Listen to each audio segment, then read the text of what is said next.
खुदावंद से बरकत लेनी है, मैं खुदावंद के मजहब पर खड़ा हूँ, किसी को लगा कर बात नहीं करता। बाद में ये कहते हैं जी आज ते साढ़े वास्ते कलाम से। अगर आप इस कलाम को कलाम समझे तो यकीनी तौर पर ये कलाम मेरे लिए है, आपके लिए है। हालेलुया, प्लीज सलात। खुदा हमें ऐसा नहीं चाहता, हम जो है रस्मी, खुदा ये नहीं चाहता कि हम रस्मी मसीही बने। और ये मत सोचे कि अमाल से लेकर मकाशवा तक, मत्ती से लेकर यूहन्ना तक ये सिर्फ शिगिर्दों के लिए है, बल्कि खुदावंद यीशु मसीह हम सब के लिए इसलिए आया ताकि हम नजात पाएं और कामल नजात पाएं। मेरे साथ निकालें उस हवाले को, यूहन्ना की अंजील उसका 14वां बाब और उसकी 16वीं आयत, गौर से। और मैं बाप से दरखास्त करूंगा तो वो तुम्हें दूसरा मददगार बख्शेगा कि अब तक तुम्हारे साथ रहे।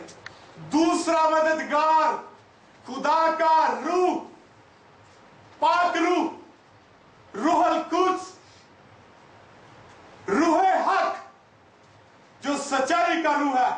ये किसने कहा है? ये खुदावंद के अल्फाज हैं, ये यीशु के अल्फाज हैं। यानी रूह हक, जैसे दुनिया, जिसे दुनिया असल, दुनिया के लोग इसको हासिल नहीं कर सकते। और लिखा है कि जो अब तक तुम्हारे साथ होगा। तो 5 मिनट आपको बर्दाश्त करना पड़ेगा। और जिसे दुनिया हासिल नहीं कर सकती, अब तक दुनिया के रिश्तेदार, रिश्ता नाता जो है वो हमें छोड़ देते हैं, लेकिन ये खुदा का रूह, पाक रूह जो है हर वक्त हर जगह हमारी मदद करने के लिए जो है वो तैयार रहता है। हालेलुया, हालेलुया, हालेलुया, प्रीज सलाह। ये है खुदा का रूह, क्योंकि ना उसे देखती है और ना जानती है। दुनिया इसको ना देखती है ना जानती है। तुम इसे जानते हो क्योंकि वो तुम्हारे साथ रहता है और तुम्हारे अंदर है। तुम्हारे अंदर ही नहीं देखना। खुदावंद के रूह को अंदर आने दो, क्योंकि तुम्हारे अंदर है। थोड़ी देर बाकी है, दुनिया मुझे फिर ना देखेगी। हालेलुया, लेकिन तुम मुझे फिर देखोगे। हम अपनी ईमान की आंखों से और पाक रूह के वसीला से हम खुदावंद यीशु मसीह को अपने दरमियान में क्या करते हैं जी? देख सकते हैं, महसूस कर सकते हैं। उसकी कुदरत को, शिफा को हम जो है वो देख सकते हैं। हालेलुया। और फिर क्योंकि मैं जीता हूं तुम भी जीते रहोगे, क्योंकि खुदावंद में जिंदगी थी और हमें उसमें भी हमें जिंदगी मिलती है। मैं जीता हूं तुम भी जीते रहोगे, और उस रोज तुम जानोगे कि मैं अपने बाप में हूं और तुम मुझ में और मैं तुम में। तुम मुझ में और मैं तुम में।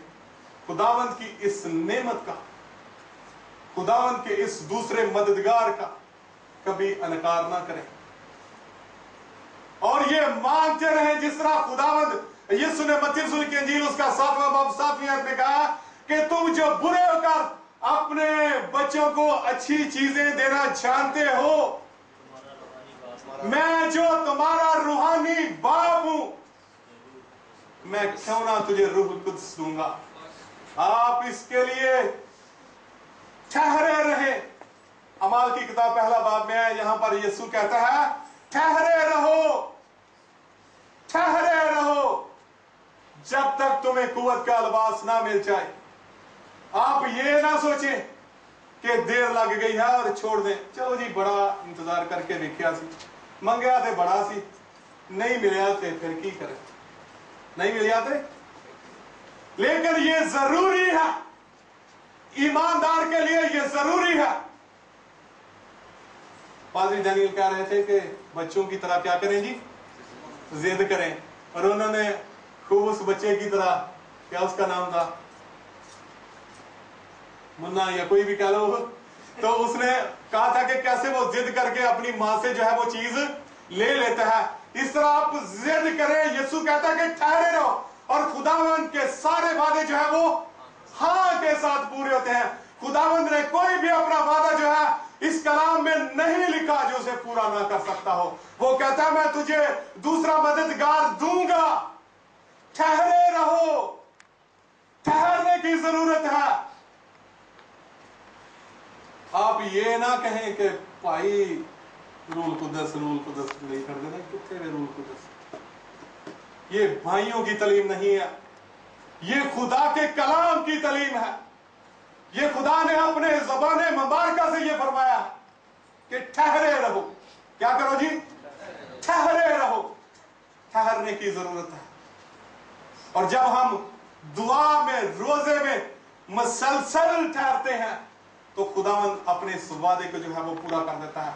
और जरूरत है इस बात की कि हम ठहरे रहे, जिस तरह शिगिर्द ठहरे रहे। शिगिर्दों के बारे में मैं कहता हूं, पतरस, एक छोटी शिगिर्दों के बारे में बात करता हूं कि जब उनको पाकरू नहीं मिला यूहन्ना के इंजील उसके 20वें बाब में, तो उन्होंने क्या किया जी, खुदावंद यीशु मसीह का 3 बार इनकार किया। 3.5 साल यीशु के साथ रहने वाले, यीशु के साथ खाना खाने वाले, यीशु के साथ मोजज़ों को देखने वाले, और यीशु जब मुर्दों में से जी उठा तो उसको इनकार कर दिया। ये क्या बात थी? ईमान की कमजोरी, नाअतकादी, दिलों की सख्ती, जो हम दिलों को सख्त करके बैठे हुए हैं, खुदावंद के रूह को अपने अंदर नहीं आने देते। यही वजह थी कि शिगिर्द 3 बार यीशु का इनकार कर दिया, यीशु को ना पहचाना। पतरस जो हमेशा कहता था यीशु मैं तेरे साथ, मुझे मरना भी पड़ा तो मैं मरूंगा, लेकिन जब वक्त आया तो यीशु का क्या करता जी, इनकार कर दिया। पाकरू नहीं था, पाकरू नहीं था, कुव्वत का लिबास नहीं था। कुछ लोग ये कहते हैं, उस आयत को मेरे पास वक्त कम है कि मैं उसको पढ़ूं, यूहन्ना के इंजील 20वें बाब में, के फूंका, वो पाकरू नहीं था जिसका वादा यीशु ने किया कि ठहरे रहो। और जो जब पाकरू नाज़िल हुआ अमाल की किताब 2वें बाब में, तो लिखा है कि वो सारा घर जो है वो गूंज गया, लर्ज गया, और आग से फटती हुई ज़बानें जो है वो नाज़िल हुई, और लोग गैर ज़बानें बोलने लगे। हालेलुया। और वही पतरस खड़ा हो गया। जो जशीला होना एक अलग बात है, लेकिन कलाम इस बात की गवाही देता है कि वो डरपोक था। वो क्या था? बुज़दिल था। अपनी रूह से क्या था? वो बुज़दिल था। लेकिन जब खुदावंद का रूह उसके अंदर आ गया तो वही पतरस बब्बर शेर की तरह दौड़ कर खड़ा होकर उस मजलिस में, जो कि बहुत सारे लोग वहां खड़े थे, यीशु का इकरार किया और कहने लगा, यहूदियों और फकीयों फरीसियों, जिस यीशु को तुमने मसलूब किया वही खुदा का बेटा था, वही नजात दहिंदा था जिसे तुमने जो है वो जो है मसलूब कर दिया है। जब खुदावंद का रूह अंदर आता है तो फिर ही दलेरी जो है वो मिलती है। इसके बगैर खादमों के लिए, वालदैन के लिए, कलीसिया के लिए, स्पिरिचुअल लीडरों के लिए, कुआर के लीडरों के लिए ये जरूरी है कि खुदावंद के पाकरू को हासिल करें, खुदावंद के पाकरू को लें। इसके लिए ठहरे, जिस तरह यीशु ने कहा है कि यरूशलेम के बाहर मत जाना जब तक तुम्हें कुव्वत का लिबास जो है वो ना मिल जाए। खुदावंद के कलाम के पढ़े और सुने जाने पर खुदा मुझे और आपको बात करें।